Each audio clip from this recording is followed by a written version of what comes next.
Hi, welcome to the Dixre podcast, your ultimate guide to all things tech, remote work, and professional networking. Are you ready to transform your career? Let's get started.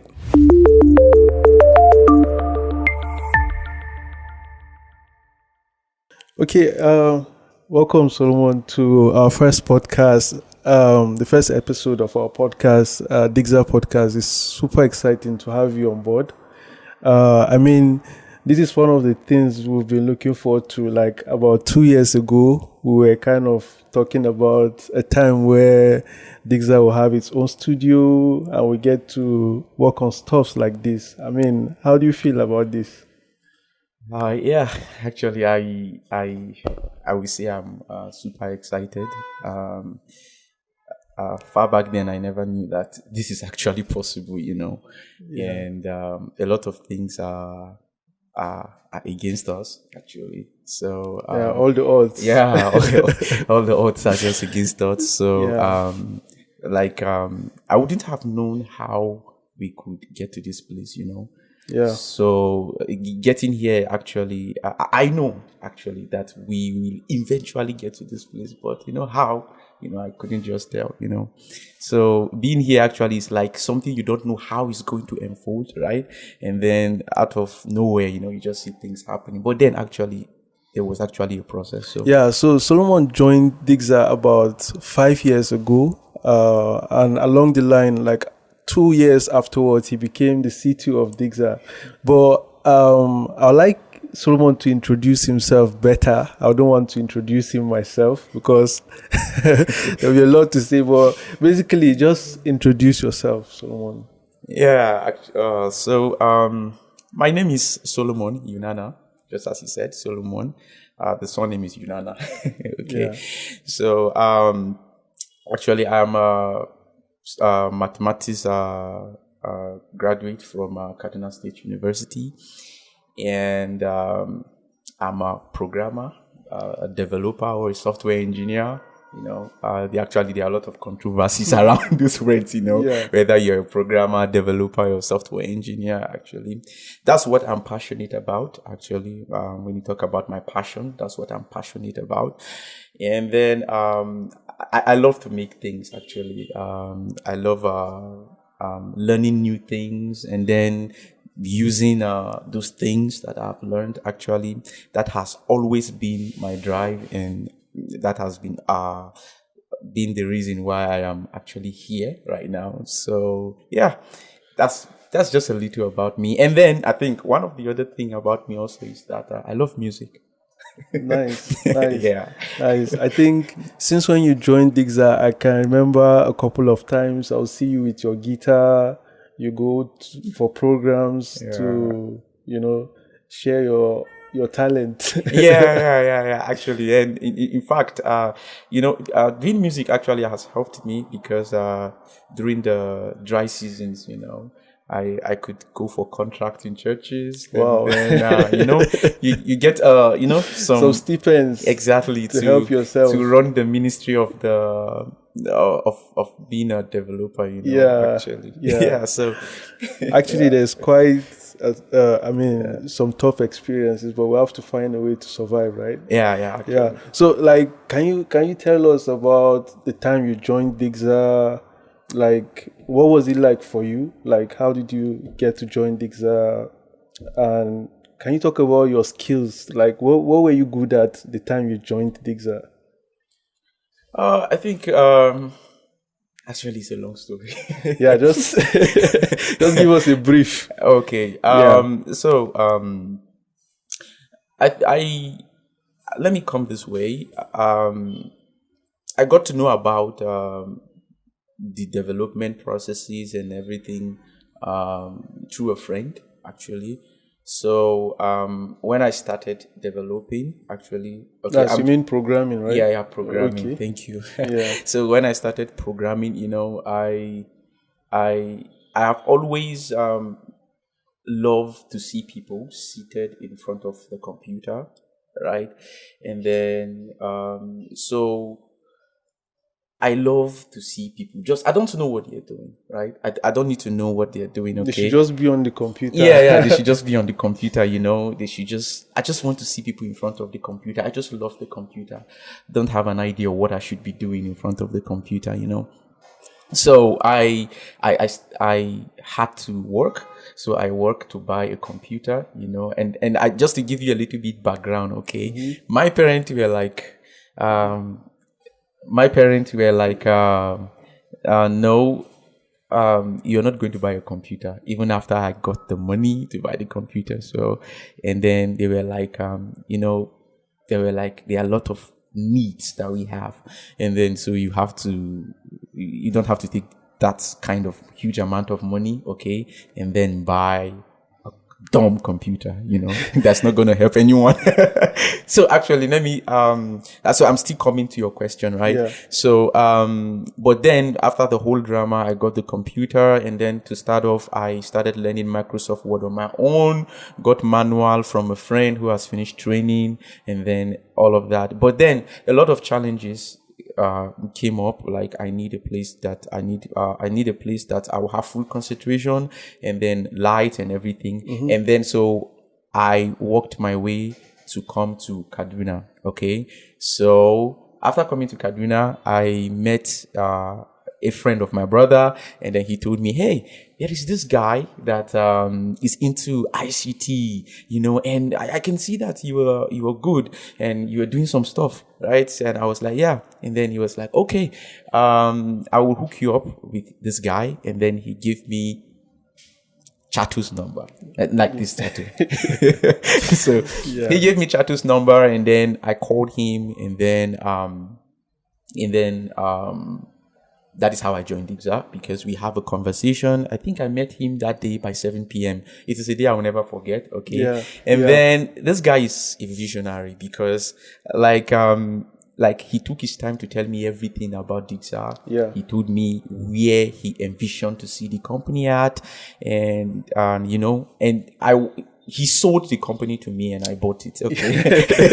Yeah. So talk about marketing. Yeah, seriously. So I bought it actually because I could see the drive, and it's okay. A lot of people have a drive, and then over the years it dies. Mm-hmm. Okay. Yeah. But I would say my desire to join Dixre is still active, because the fire I see from the beginning is still the fire I see, and more fires. Like there are more fuel. So I think that's how I joined Dixre. And then to rate my skill when I joined Dixre, it's actually nowhere. So actually, someone joined Dixre. He was basically learning JavaScript, right? You were learning JavaScript. I think you were just learning JavaScript. And then you could hear him talk about the time where he wanted to buy a laptop and his parents were not supporting that decision. At that time, it was like all the money you had. Yeah. And you were willing to spend all of it. Yeah, just put it all in. to buy a new laptop, to start programming. I mean, you could imagine the drive, the passion to learn something new. Mm-hmm. And I mean, that time you may not really be sure about where you're going, but you just knew that was the right decision. Yeah. Seriously. Wow, interesting. Yeah. Okay, so can you talk about how your skills evolved? Because you joined Dixre, you were barely learning JavaScript. So how did your skills evolve? I mean, I want you to talk about the current stack you use as a programmer and how your skills evolved to a point where you are just good in like different stuffs, like the stuffs you're good at now. Yeah. To talk about the text stack, actually. So I wouldn't just, I would maybe start off from how my skill evolved. Mm-hmm. Okay. And so from there, I think it would be very easy for anyone to know the whole of the thing that I'm into. Right? So I would just work my way just from bottom top to top. Right? Yeah. So I think when I joined Dixre, I was only doing JavaScript, just as we said before. So when I joined, one good thing about programming is this, okay? If you're just learning random stuff, then it is difficult for you to know what to learn. Yeah, I agree with you. Okay. Like you just be like confused sometimes. You will just be confused, right? Yeah. But if there is a value that you should deliver, then you will look for the right tools and the right right tools to use to achieve your goal, right? So when I joined Dixre, I wasn't productive. I only know how to program, but I wasn't productive in any way. Okay. So I could remember, I think we have a sticker then, Chato has some stickers he has about Elon Musk, about Bill Gates and all of those things, right? So I got my own space, and just like I said, he's a visionary, so he already knows what we should be doing. Okay. So when I came, he just gave me a sticker, a sticky note, right? And then he just gave it to me and pasted it in front of where I was working. And then I will never forget. I saw TypeScript, I saw Angular, and I saw Node.js. So, and I was like, wow, what is this? And then the next thing I would see is, because after you're giving tech stack, in Dixre, what to learn, that is how I've known Dixre. After you're giving a tech stack, what you should expect next are resources. You'll be loaded with books and video tutorials. Enough to suck life out of you. So those were actually the initial stack I started with: TypeScript, Angular. And the reason is because we wanted to actually start building mobile applications. Right. Yeah. And so for you to build mobile applications, you need TypeScript, you need Angular, because Angular was the framework that is used to build Ionic, which is used for hybrid mobile applications, actually. So less performance mobile applications, actually. So those were the first stack when I came to Dixre. I could recall. Exactly. So, because those were the first time I'm going into real value delivery, it was very, very difficult for me. I can't forget the first day I generated an APK. I celebrated, even though it was an APK that just had some buttons on it. I was very, very excited because it has always been what I wanted. Because I have contemplated when I wasn't technically inclined, that like how are APKs built. So for me to build one, it was actually a huge milestone. A huge milestone for me. So those were the first stack for me to learn. And then after learning all of those things, then that is where we started building TextRapo. You remember? Yeah. Exactly. I think that was our first app, right? That was our first app, actually. The idea is still there, actually. Anyway, so those were the first tech stack. So I built TextRapo. It was, I remember there were days that, Chato would see my mood like, this guy is drained. And then he would call me. He was like, Solomon, how is it going? And I'm like, man, it's not easy. It's not easy. And I remember countless time I fell sick because of lack of sleep in the night and trying to meet up to expectation. Yes, because that's what happened. When you work in a real company, you need to deliver value, right? And then that was how it is. And coming from looking at it from the angle that there was not actually a mentor. So let me just go further. And then after we built TextRapo, the first version, it was built with Ionic, Angular, TypeScript, Node.js. Actually, you don't need to know much. And then basically that's what you need. And then for the back end, we used Firebase. Right. So we used the real-time Firebase. Then Firestore is nowhere to be found. Okay. So so we used the real-time database, and then we brought the first version out and we were happy. But you never can tell. You can always build a software and say it is good to you, but when it goes out there, the customers. Exactly. The real users. Yeah. And this guy is a good tester, and, when he scrutinizes a software, I get offended most of the time, but I just have to, take it in, and then I just have to attach a positive emotion to it, right? And see it as a way to improve. And that has always been what I have been doing even up to this stage. So those were the first tech stack. Okay. And then the second tech stack was React Native. That's where I moved to, which was a tough one because the reason is why we had to move to React Native was because Ionic is very slow. Yeah, It's very slow because you have your code Angular running on a browser, and then the browser is running on your APK. So there are no native things happening, right? There have to be a bridge of communication between the JavaScript and the Android side of things. Yeah. So it was very, very slow, and then we have to shift to React Native. Yeah, because we are actually targeting our product, and we are also targeting client project, because we want client projects to actually be very, very great. That is more performant, right? So we saw React Native as an option. React Native was very, very new at that point, but I have to put in the blood, right, to learn it. And then after learning React Native, and then I could remember my first encounter with Redux. Because to learn React Native, you have to learn React first. Okay. So after you learn React, and then you have to learn Redux for state management, and you have to integrate Redux persist and all of those things. Anyway, all the stacks around building React Native applications, those were it. And then I think the next thing is I have to shift away from Firebase, because we have to implement, you remember, we have to implement a full test search solution. You remember those periods, right? Yeah. So we needed to implement a full test search, and then Chato was looking for a lot of options. And then he went to a tech hub called Collab to look for developers that could help him out with a full test search solution. And then I was seated. He told me about it. And then I was like, how can this guy be looking for developers while I am here? Which means I'm not sufficient enough. I'm not looking at it as the negative angle, right?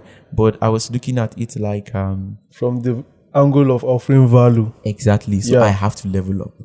That's so I started working towards developing that solution without him knowing. He didn't even know that I was doing that.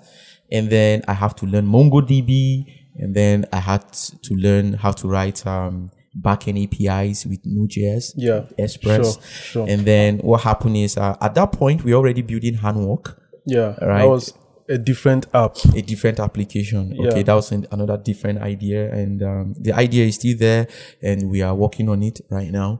So I started building it. Already we have users that we have accumulated. Right. So I exported those users to the MongoDB database, and then I implemented a full test search solution with a web interface. And then I could remember he was seated in the office, and I'm like, hey, come and see. And then when he came, and then when he started searching, and then everything was just working. Amazed. Like, wow, we did this finally. He was like, yeah, we did this finally. It was a huge breakthrough. It was a huge breakthrough. And he was like, I have he was like, Solomon, I have a project called Ninja Places. Is it Ninja Places or Ninja Places? Ninja Places. Exactly. And he has been, buying that domain. He has been keeping that domain, for a long time. And then he was like, this was one of the greatest issues that we had with that project. And then, I felt so happy. So I started feeling valuable, and then I started to work myself a lot, to be a full stack developer, because I find out that a lot of things happen that I have not mentioned from the beginning of this video. A lot of people joined the team, and a lot of people left. Sure. So it was very, very tough times for us, because you can imagine that in a period of 4 to 5 years, the both of us are the only constant factor. That's amazing, actually. And what I admire the most about you and your contribution to the company is that, like, you always step up to learn the things that the company needs to offer value to its customers. And I could remember a time where we're trying to implement an offline first application, and that time we couldn't find any solution for that. And I did the research, and I realized that we had to use MongoDB REM. Yeah. And MongoDB REM was quite new that time. There was no documentation on how to implement it. And it was like the only option we had.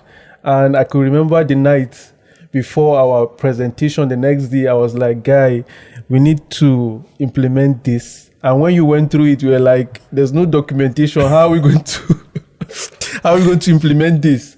And I'm like, I don't know how we're going to do it, but it's up to you.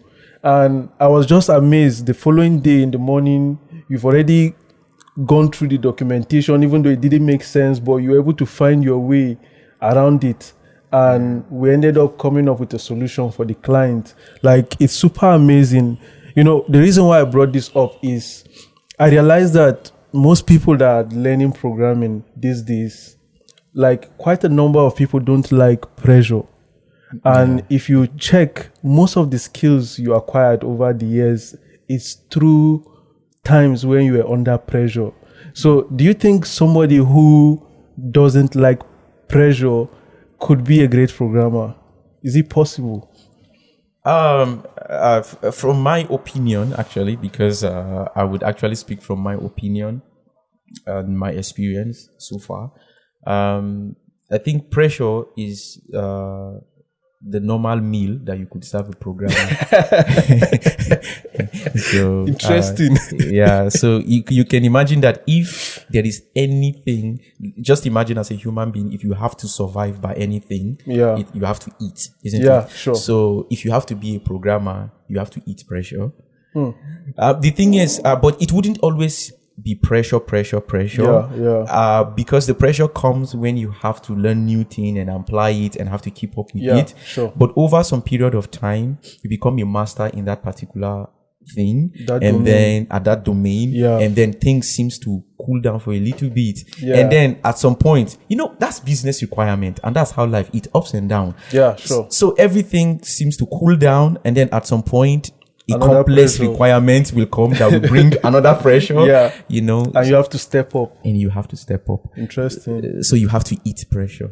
Interesting, actually. So I really feel like if you really want to build a career around tech, programming most importantly, pressure is something you should adopt as a lifestyle, because up to today we still experience some kind of pressures in one way or the other, and we just strike a balance and move forward.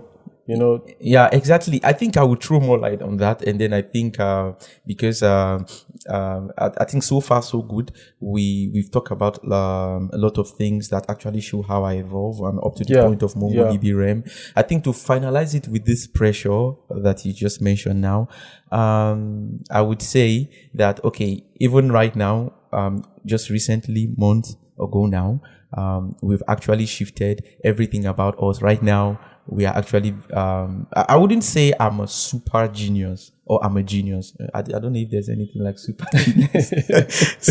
But maybe let me exaggerate and say, if I wouldn't say I'm a super genius, I'm a super genius person, but I would say I'm striving every day to improve.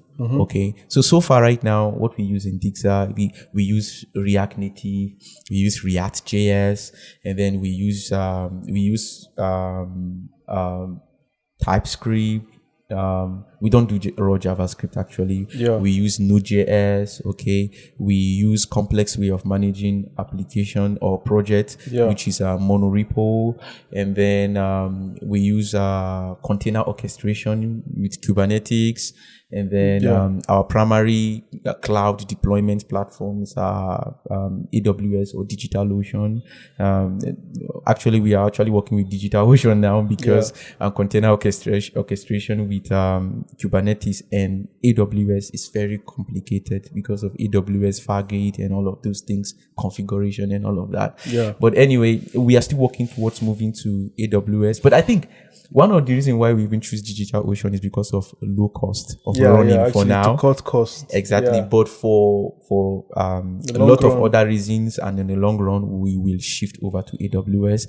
So basically, those are the stack that we use: React.js, Node.js with Express, backend, monorepo, and then Docker and all. So like about 3 years ago, I introduce you to the team. Let me say, reintroduce you to the team as Dixre CTO. Yeah. Like, what was it like for you? And the moment you realize you are officially the CTO of Dixre, what were some of the things that came to your mind? Like, what was going through your mind that time? Actually, I didn't see that coming. Okay. I didn't see that coming because I know what a CTO is. I know what the position of a CTO is. So I have never dreamt of that. How I think we could possibly evolve then when I joined Dixre, I was actually doing my best, not because of anything. We've not even discussed about position with you or anything, you know. Yeah. But I was actually doing my best to be valuable, actually, to be realistic. And then I think I remember that day when you said that Solomon is our CTO. And then I was like, does this guy know what he's doing? And, you know, and when he said I was the CTO, I felt the weight of responsibility on me, right?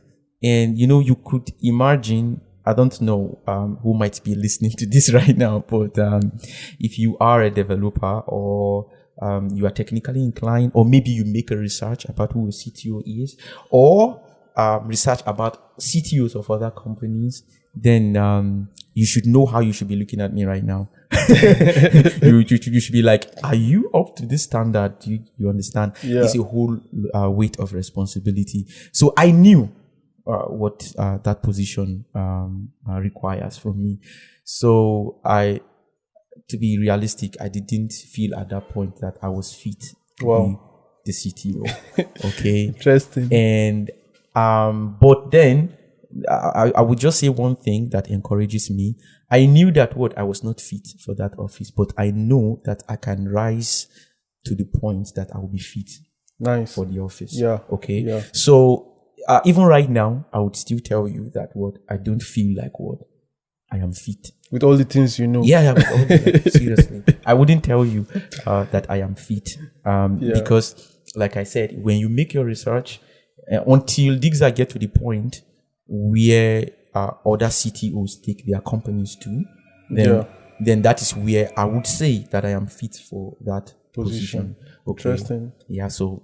You know, what baffles me is a lot of people... Okay, I want to talk about two things. First is a lot of people like that positions. Like, they like that title. You hear people say, I'm the CEO of my company. Maybe it's just a startup, or maybe they are just they are just the only person in the company, and they'll be like, I'm the CEO. Or maybe a company of two, they'll be like, I'm the CTO of the company. But I get to realize that quite a number of people don't really know what it entails to be a CEO or a CTO, because I always tell my team, like, when we started Dixre, as the CEO of Dixre, I wasn't really too baffled by the title, because I had to, stoop so low to do everything that the company required. Like, for example, that time when we started Dixre, our previous business location, we weren't having a cleaner. I was the cleaner. We weren't having a marketer.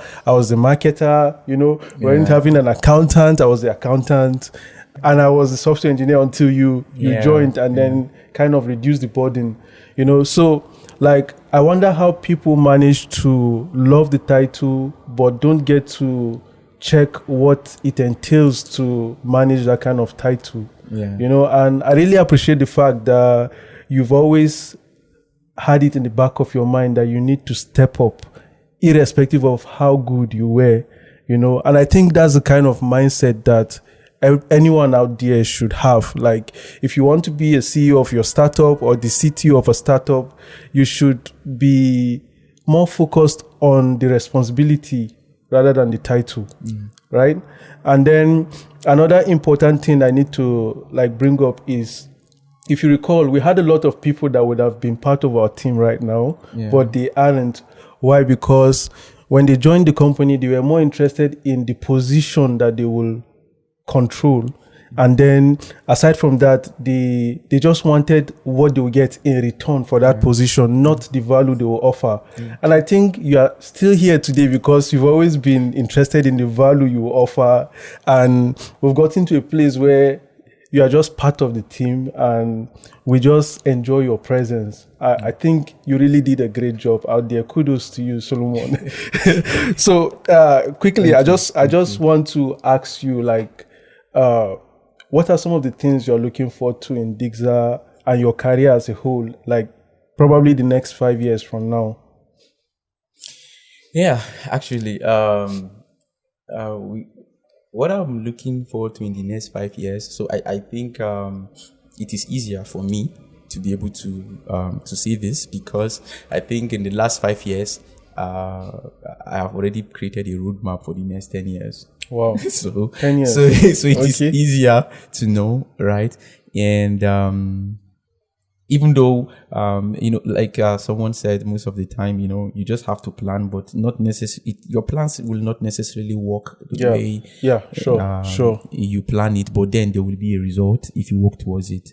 Okay, so where I'm seeing myself now, from now to the next 5 years, is I am fixing myself into the vision of Dixre, okay, to revolutionize the tech industry in Africa, all right, in Africa. And then we have a lot of products that we want to ship out there to Nigeria first as our country, and then to Africa at large, and then if possibly to the world also. Okay, so what I'm looking forward to in the next 5 years is, like I said, I am looking forward to be the kind of CTO that I see other tech companies have. Okay, so that is one of the, in fact, that is one of my goal. And if you ask yourself, well, what is one of the characteristics that those guys have? They have a very big mind. They have a very big mind, and having a big mind means you have a lot of experience. And then it means that what you know, lot of stuffs. So that's why right now I consider myself like I don't know nothing, so that I wouldn't ever get to the point where I'll feel like, oh, okay, fine, I know enough to maintain this position, right? It's a continuous journey, but from now to the next 5 years, one of my goal is to be at that place. Right now, I've achieved half of my goal, which is to be a full stack developer, to be able to run development from start to finish. I can be able to manage any group of developers from back end, front end, to the deployment, and then all of those things. I can be able to oversee all of those things. So it is a huge achievement for me, but I haven't yet achieved that, because every great CTO out there, okay, uses his or her initiative with the vision of the company to be able to generate revenue. Like, that is the goal I haven't achieved yet. Right. But then we already have things actually on ground that are actually generating revenue for us at Dixre. But my goal is actually to bring out this product actually that we're still working on it anyway. And as soon as possible, it's going to be out. My goal in the next 5 years is to be able to have a product, right, that will generate revenue for Dixre. Dixre aims to create more employment in Nigeria. And Africa as a whole.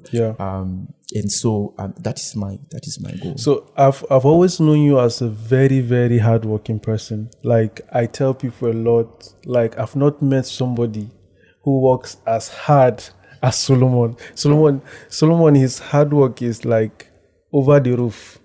So what I'm curious to know is, like, a few years back when you started your career as a software engineer, like when you were learning how to program, like, if you knew you will work this hard, will you still choose this career path? Will you still choose to be a programmer if you knew you'll be working this hard? Because up till now, you're still working hard. I think this is a difficult question, actually. Thank God I didn't know how hard I need to work, actually. Because it is very easy to answer that I would still do that if I'm thinking of where I have gotten now, right? But what I would love to say is, I know development has always been my passion, but my passion has died and resurrected countless number of times. No, seriously. If you are doing development for fun and for yourself, believe me, you're going to enjoy it. Yes, if it is for yourself. But if you are keen on delivering value, like I said before, it's very, very painful. And your passion have to die. And at some point it will resurrect and it will die again, So I would actually say, if I had known that this is what I will go through, I wouldn't have taken this journey. Wow. I wouldn't. The reason is because now I want to separate passion from the main thing here. Yeah. When a company employs you, it's not your passion that is their problem. But it's how you convert your passion to a solution that gives them what? The value they want. The value they want. Yeah. And they generate money from what? From the value you offer. For the value you offer. Yeah. you get it. And if you're actually going to go by the value of a company, then like I hear a lot of CEOs say, if you make me happy, I make you happy. So if the CEO of a company has an idea on how to generate revenue and he communicates it to you, and you are able to turn that idea into a deliverable that brings value to the company, then he makes you happy. Yeah. Okay, but then now imagine that is not the path you want to follow, and now that is what the business requires. Wow. Okay, so now it's no longer about your passion. Okay, Yeah. So it's no longer about your passion. Now it's about the business. Yeah. You understand? So you have to be switching between your passion and the business, and you have to make sure that you work in a way that your passion is not lost in the midst of all those things. Wow. Right? I am not saying you should give up your passion and your dreams, your aspirations. No. But then you have to know that if you're working for some company or you're working for some vision that you are not the orchestrator, but you believe in the vision, then you should be able to do anything to make the vision come true. Yeah. Okay, so I think I would say, if I had known I would work this hard, because there are days I wake up hating this profession, this career. Wow. Yes, and I'm like, why do I have to work myself like this? Up to today, I have to do that. But then over the years, it becomes part of me, and I love it. Right? So I think it's one of those things that happen to us as human, right? Yeah. You love something today, and then when you stay with it for a long period of time, you lose interest in it, and then at some point you find yourself in it again, and then you keep on moving. But at the overall of it, actually, the most important thing, passion is important. Yeah. Because sometimes, even in the midst of the pains and everything, I still tell myself but this is what you said you wanted. So like it's like a controversy between I and myself. So I'm putting myself and asking myself, but you said you love seeing yourself in front of the computer. So now you have it. Now you have it. So do this thing, so that this thing will work. So I would say I wouldn't have done it. But one thing I would say is I am happy I didn't know that this is the pains I have to pass through. Wow. Yeah. You just reminded me about a time when we were working on a very, very difficult project. Very, very difficult project. And I could recall that you lost interest in the project. You lost interest in the project, but you didn't want to tell me that you don't want to work on this project. Yeah. But you just knew, just like you said, you knew you had to offer value to the company for the company to meet the needs of its customers. And that was your primary goal. So even though you were not interested in the project, you still wake up at night, in the day, and work hard to get the job done. And within all those moments, I had no idea that, behind the scenes, you were hating everything you were doing until you got the job done. And then you got to tell me, like, seriously, I didn't like this project, but I had to get it done. How do you manage to do that? Because I think it's very few people that will be willing to commit to getting stuff done, irrespective of whether they like the whole idea of working on the stuff or not. Like, I think this is a trait that very few people have. Do you think it's common in this, like our modern software engineers are coming up? And do you think if they don't have this kind of drive, they would really go far? What would you say about that? I would come this way. It is very easy. It is very easy for you. Like for instance, if a developer is working for some company and they give him what he doesn't want, two things are likely to happen. If the developer is well-to-do and he has options, he's going to leave the company, right? Yeah, sure. All right. But another one happens. Somebody can choose to work because of the money. So even if I don't want it, I could work because of the money. Yeah, but sure. The two of them were never the case for me, because the project in question was actually a proposal for a software presentation that a budget would be released for, right? So we didn't even know how much we would get. Yeah. So I was working myself without the idea of knowing how much I could get. And I could remember we called a developer initially into that project, and the developer was my friend, and we have to pay him, but we are not talking about how much I will get. Okay. So I worked much more than how that my friend worked, but I was actually doing it under the umbrella of what, hey, this is for Dixre. Because I think the main goal then I could remember is, Chato always said, we need a standard revenue model, right? And then that project was one of it. Yeah. Okay. And then I hated the project, but I know that if Dixre will survive, it needs to have a standard revenue model. Yeah. Right. And of which that software is part of that. Yeah. And I know one of the things that haunted me every day, even if I don't want to work, is that I think maybe that's one of the places that the role of a CEO comes into play. He always says something. He said, hey, Solomon, see, if this project should fail, it should not be from the technical aspect. It should be from the client, not from the technical aspect. Yeah, I could recall saying that a lot. So, the implication of that, and since I am in charge of doing the software, the implication is that if that project fails and it is from the technical aspect, Dixre have failed, I have failed Dixre. So it's not about, it's not about what I love or I want to do, or it's not about my interest, but it's about the interest of the company. So I think what I would advise developers to do a lot is always work at the interest of the company, because the success of the company is your success. Yeah, sure. If Dixre get to some certain point, I will have a lot of time to do whatever I want to do, right? Yeah. I can make research on technologies, play around with them, and then come over to the development team and say, hey, I want to show you guys some things and I want you guys to implement it here. And then if you said, oh, it's not possible, and then I will say, hey, I've done it here, and I'll give you a sample. Okay. So that is exactly how it is, So you get it now. Yeah. So I would actually be in a better position to pursue my passion. Why? Because I have solved the need of a company. And now the company is helping me to meet my need and my interest, which is my passion. Yeah. So even if I say I want to take a balloon to the space, the company will be like, yeah, you can go on.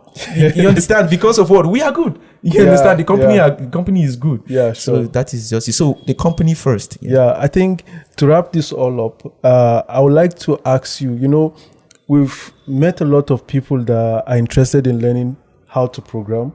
But I realize that most of the time, the mistake I see such people making is they are always concerned about how much they will make. Like, you don't know anything yet. You're just starting out, and you're thinking about, okay, I know there's a programmer that works for Twitter or Apple or Microsoft. He's making $75,000 a year or $100,000 a year. Man, I want to be like that. And then the whole ambition about becoming a great programmer is tied to how much the person will make. Do you think if upcoming programmers focus on like how much they will earn, will they be able to go far in their career? Because one thing I want to say is, when I started learning how to program, I always say this a lot, I will not forget. Yeah. I had no idea that someday somebody will pay me to design a website, to be sincere. I was just in love with the whole idea of designing a website, and I just wanted to learn how to do it, but these days it's like the perspective has changed. These days the drive is, how much will I make? Okay, I'll be making a lot of money here. I want to go for this. Like, I don't really know what a lot of folks are thinking with this kind of mindset.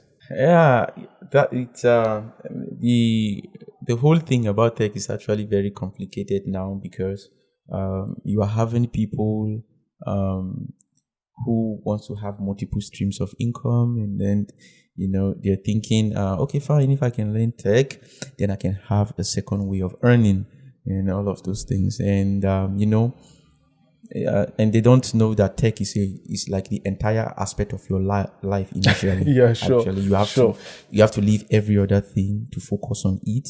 And then the little did they know, I see some folks doing HTML, CSS, and then they're like, hey, I want to apply in a company. Hey, okay, just HTML and CSS, and then maybe some people just learn how to use React to create component, and then they start applying for jobs. Yeah, I'm a React developer because I wrote a React code, and then it's working on a browser because I can write sweet interfaces and all of those things. Mm-hmm. Programming goes beyond that.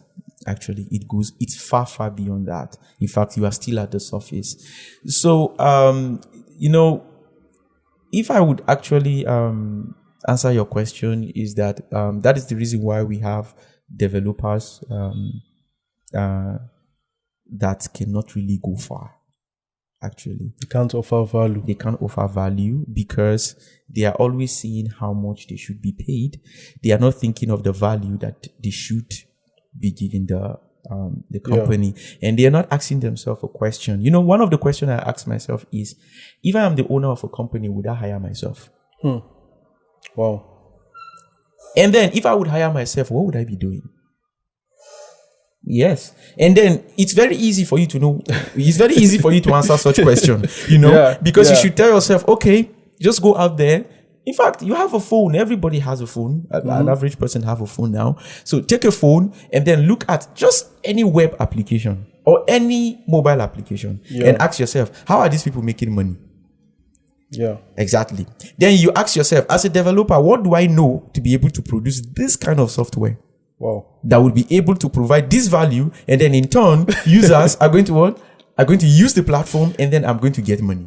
And generate revenue for the company. Then that is where you know if you are valuable. Wow. Do you understand? Yeah. Yes. Sure. So I think that should be what folks should be focused about. Well, I know a lot of people might come into this field to choose it as a career where they want to earn. I'm not against it, actually, but what you should be asking yourself is, what value should I be giving the company? Mm-hmm. And with all these things I've just said, if you can be able to answer such question and answer them well, because it's not enough to write code. You have to know why your code is running. I think that is where a lot of developers have always failed.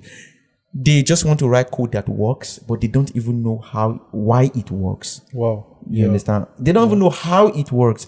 Okay, you ask them, why did you write this code the way you wrote it? And then just ask any developer, you wrote this thing like this. Why did you choose this? And he can't explain. Why did you choose to do this way? And then ask him, could you have done it in any other way? If you'd have done it in any other way, how would you have done it? If there is no any other way it could have been done, then ask him, how less could you have done it? That it wouldn't be great. Wow. That is where you know if someone has an experience, or if he knows what he's doing, he knows why he's writing what he's writing. Okay. Wow. But a lot of developers don't, a lot of people don't want to do that. And then that is why a lot of people have actually failed to stay in Dixre, because it's not something that I like to mention, but over the time I could feel if you are a good developer and you're in a place where people don't just want to work for the money and not for the value, with time, they will see you as a threat. Yeah.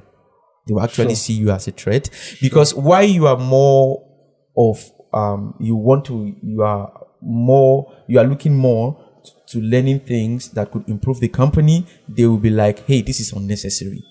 Yeah. So anything you do to make the software better or to make the company better is unnecessary to them. The reason is because you are adding additional overhead to them. More commitment. More commitment. Where's the money? Where's the money? You understand? So Yeah. so those are one of the things, people, it still boils down it doesn't matter whether you are coming for the money or for the passion, but people are always putting their attention there. But I think if you want the money, try to take your attention away from the money and go for the value, and I think you will get the money. Nice. I know you would get the money. Sure. I think just to wrap it up, every programmer out there, especially if you're starting out, your primary goal should be value. I want to be the most valuable programmer out there, and the more value you create for yourself, the more you open yourself up to opportunities that, will be beyond your expectation, because some of the great opportunities we've had were a result of the value we've created for ourselves, and we just keep coming across like good opportunities that transformed our lives to where we are today. So I think every programmer out there that is starting out, forget about how much you will make in the long run. Forget about how much engineers are paid out there, even if they are paid in thousands of dollars or in naira. That's not your problem. Your problem should be, how can I be the most valuable programmer out there that every company would love to have? I think if you can get yourself to that place, the money will take care of itself. That's what I think. Definitely. And that brings us to the end of this episode. I'm really excited that you came on board and we had this wonderful conversation. Yeah, Solomon, nice to have you around. Yeah, thank you so much. Yeah. Thank you.